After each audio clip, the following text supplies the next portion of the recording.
This is the elevator at the 1900 building. Is there really any other name for this building? I hope there is. In downtown Sarasota, Florida. It looks like there was an old general, but sadly it appeared to have gone stop on modern, full modern innovation universe in the early 2000s. Oh no, it was an old Otis. It was 3. Here we go. General did them on. They didn't install it though. Traction. Whoa.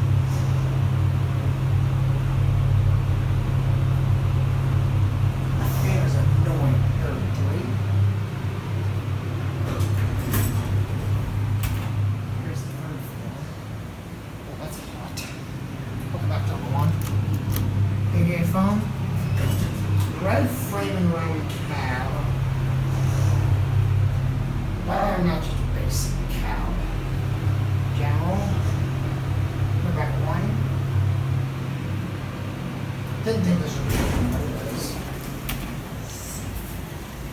Guess they're hiding something important.